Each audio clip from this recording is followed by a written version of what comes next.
Okay guys, me and Zoe have been very quiet on the MAFS front. Whilst everyone's been watching MAFS Australia, we've been too far behind that we've kind of kept quiet about it because we've always been behind, so we didn't really comment on it. But also we didn't want to get any spoilers, so we've not looked at what anyone else is saying about it and tried our best to avoid anything to do with it. And we've got back from Mexico and we've caught up at just the right time and we've finished the season. And I just thought I would share with you my opinions of each couple. I feel like because we've been avoiding spoilers, I don't really know what the public perception of all these couples are. Like, I don't know if my opinions are going to be very different to what other people think. But let's start with my favourite couple, favourite of all time, Mel and Leighton.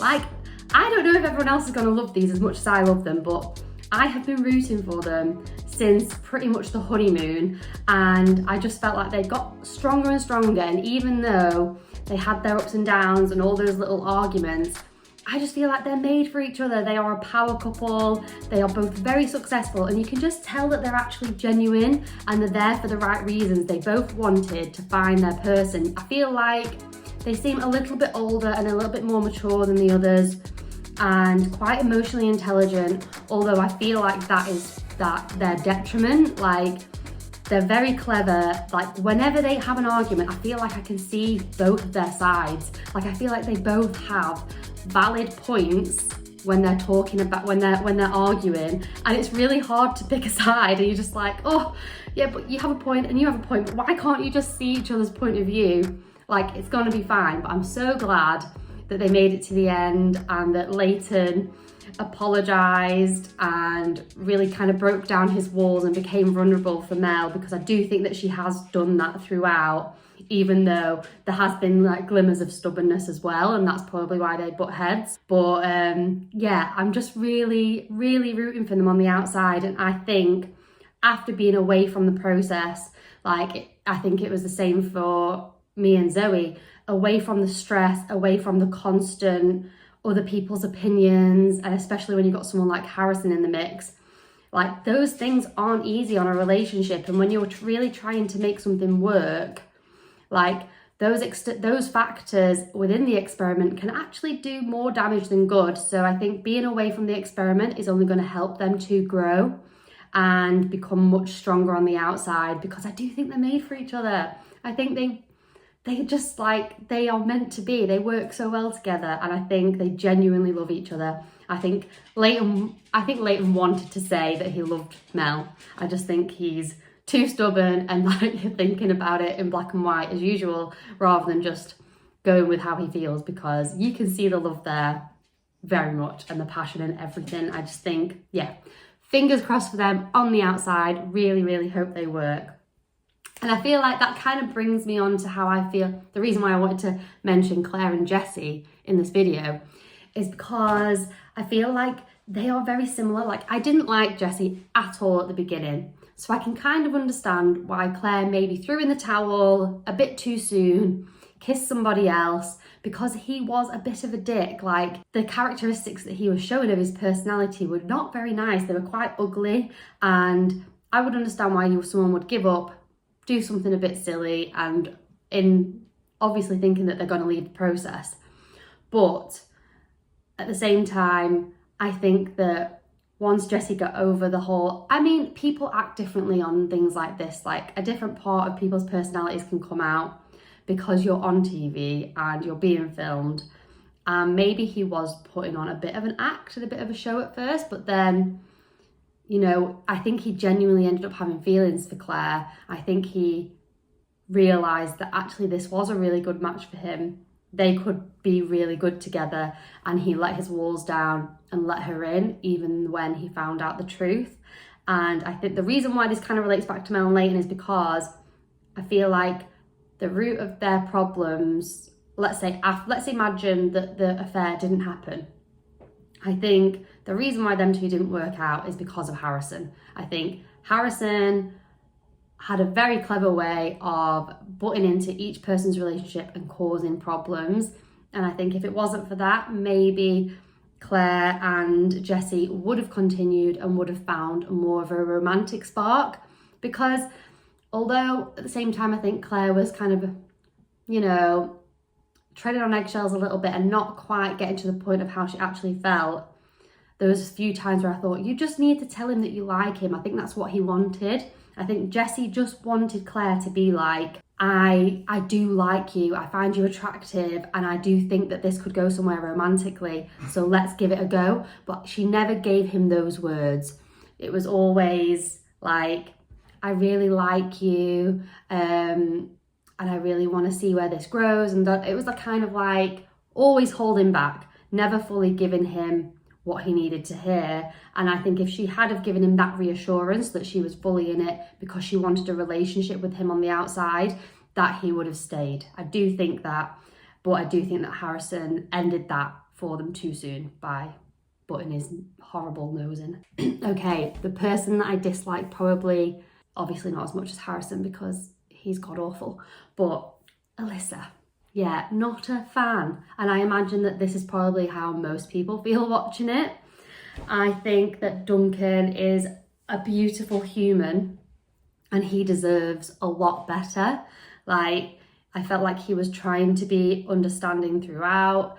I feel like he was being emotionally manipulated and it made him shrivel into, yeah, someone who he's not. I feel like he just withdrew from himself, and I think that was really sad to watch because you could see how hard he was trying with her. But it didn't matter what he said. No matter what Duncan said, Alyssa was always going to say that she was always going to play the victim in any way, shape or form. She was always going to find fault in something that he said, whether it was good, whether it was bad, it doesn't matter. She was going to find a problem with it. And I don't know if that comes from her own insecurities, because she felt like he was too good for her. And she was then trying to be like, okay, I'm going to be the one that ends this before he has a chance to, so that I think she had a fear of rejection and also a fear of looking silly to the public, to friends and family, if this was to eventually not work out. But I do think that she's made the biggest mistake of her life, because I think he had genuine love for her and feelings for her, and he would have made it work and they would have had a lovely relationship if she didn't have that side of her. But yeah, I think that she has a lot of work to do on herself before she can be in a relationship with someone, because I think how she acts in a relationship can be very damaging, and we all kind of saw it play out before our eyes on who seems one of the most lovely people ever. So I'm glad. I was rooting for Duncan. I was hoping that he was going to go there and end it and realise his worth, and that he couldn't keep putting up with that, because at the end of the day, she was playing victim. Everything she would twist back on him, no matter what he did. There was no winning in that scenario, and this would have just escalated on the outside. I don't think their relationship would have gotten any better outside of the experiment. I think there would have been more worries for Alyssa. I think there would have been more jealousy and all of that. I think she would have lacked that control that she had within the experiment, and that would have made her go insane. So yeah, I couldn't see that working. Yeah, she couldn't take critique. She was just very defensive. So whenever something seemed the insy bit to attack her in any way, shape or form, she would just, see red and try and make the problem Duncan. So was never gonna work. Let's move on. Okay, Bronte and Harrison, fake for fake.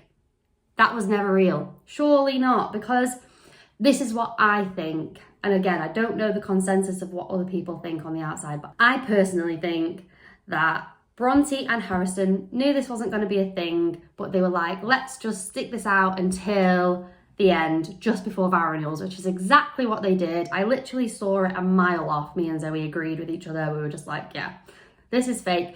I feel like they had a pact and they were like, right, we'll have each other's back no matter what. Let's have each other's back and we'll make it till the end, and then we'll go our separate ways. You know, You're going to get a lot of attention once you leave this.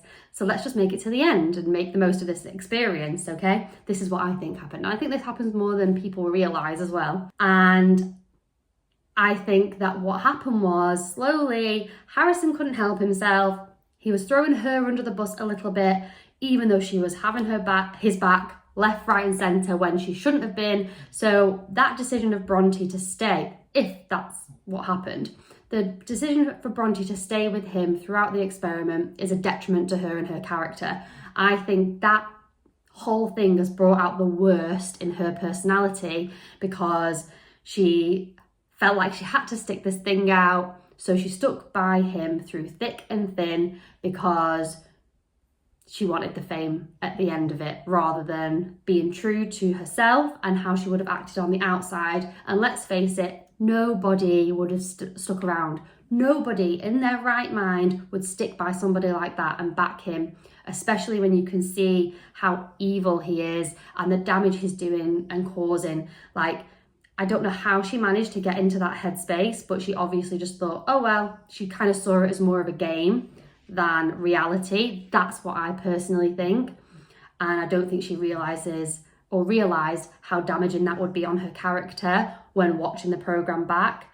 And I think it was kind of tit for tat then. So once Harrison started throwing her under the bus, she had to kind of throw him under the bus. And it was almost like you could see the threat in each other's eyes, as if to say, don't go there, don't out me. That's what I think. I think they both don't want to be outed as being a fake and a phony. And I think that they're both just as bad as each other, but Harrison is a manipulative, egotistical, evil person. Like, he is misogyny at the peak. Like, he is a disgusting human.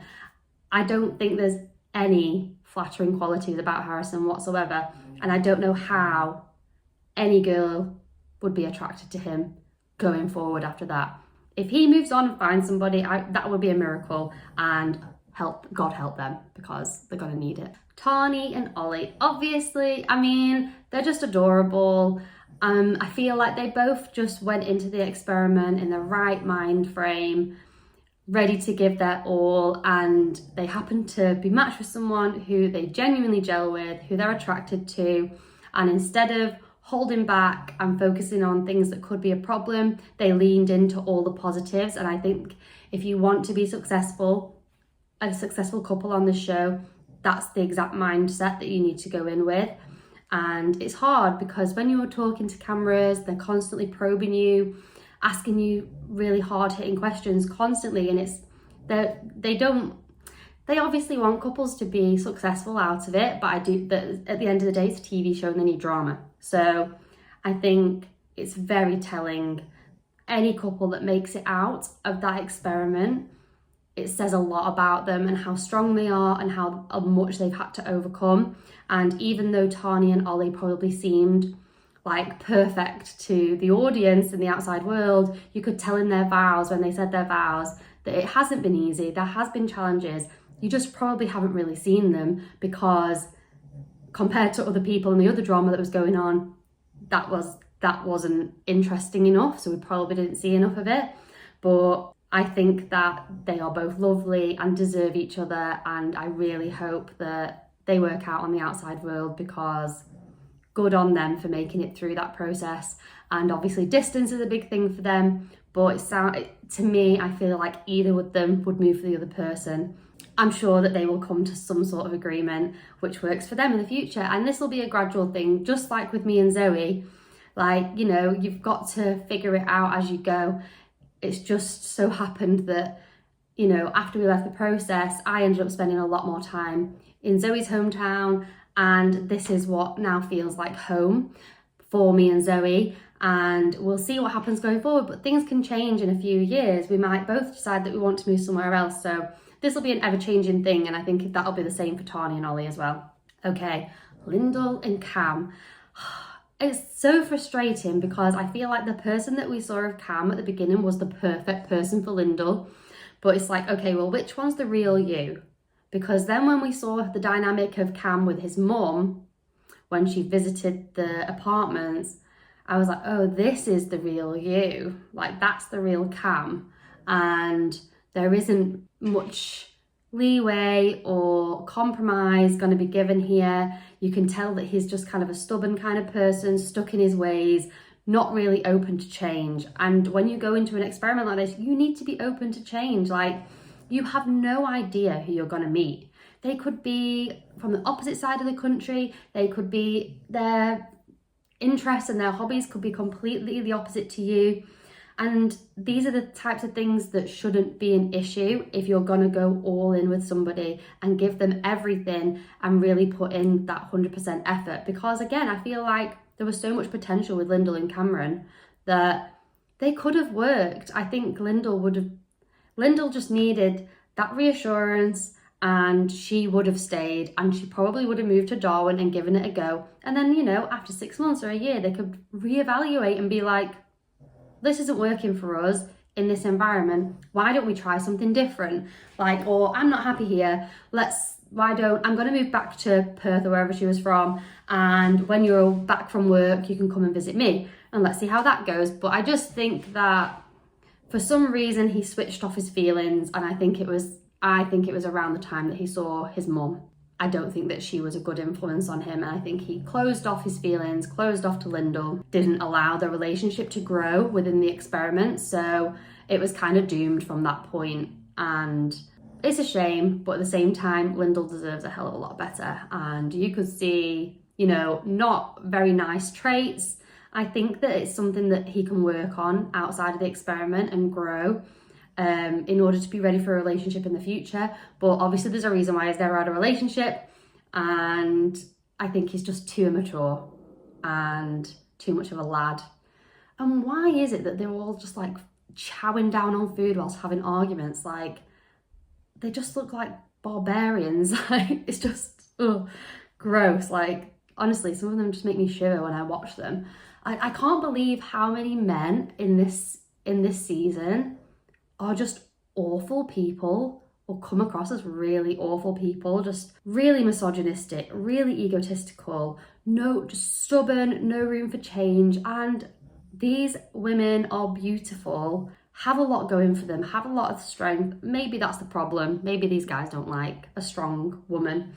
But yeah, you saw the same with Sandy and Dan, Caitlin and Shannon. Oh God, that guy makes me shiver to the core. Yuck, yuck, yuck, yuck, yuck. He is just vile.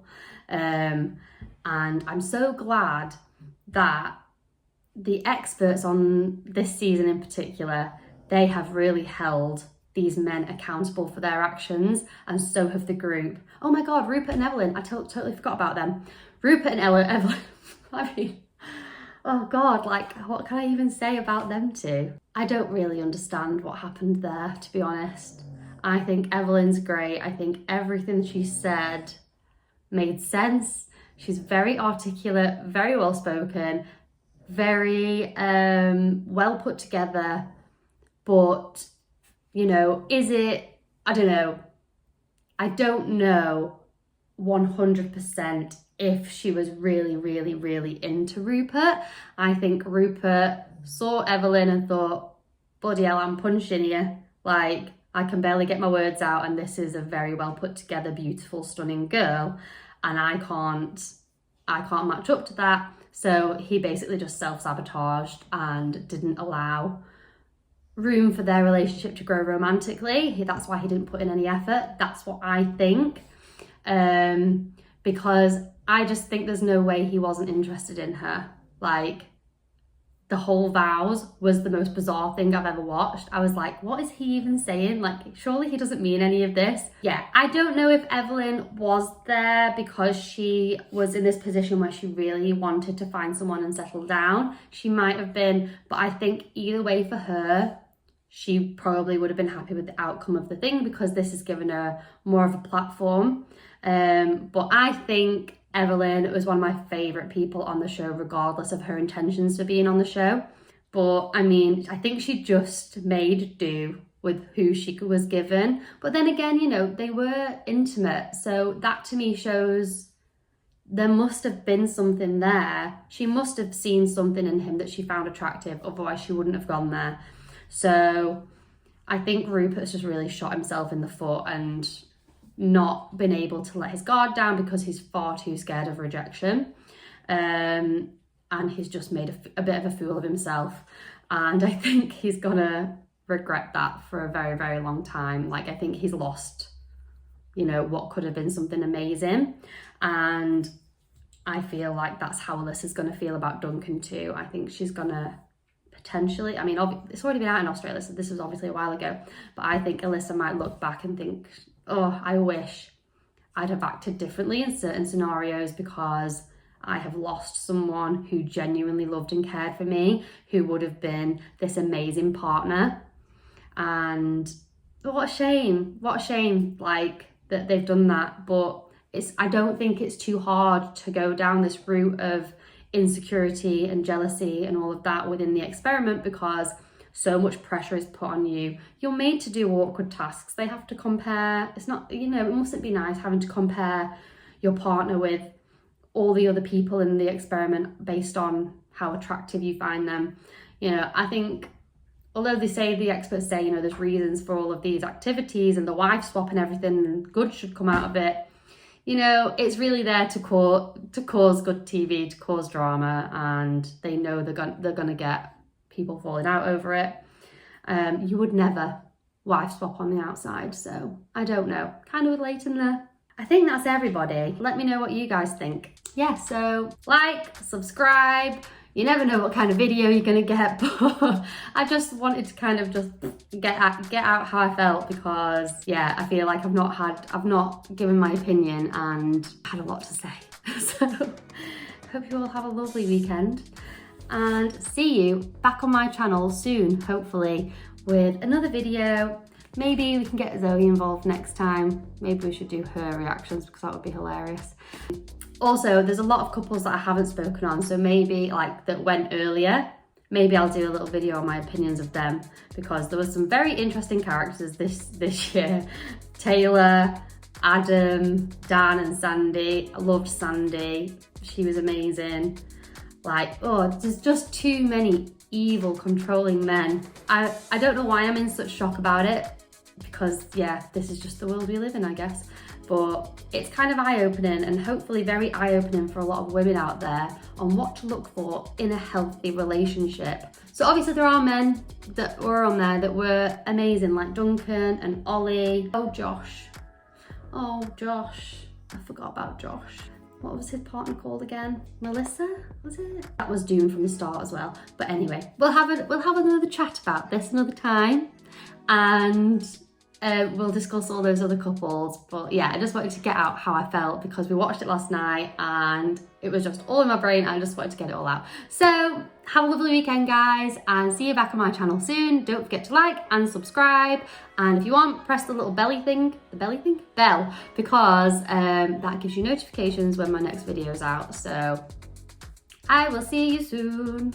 Bye.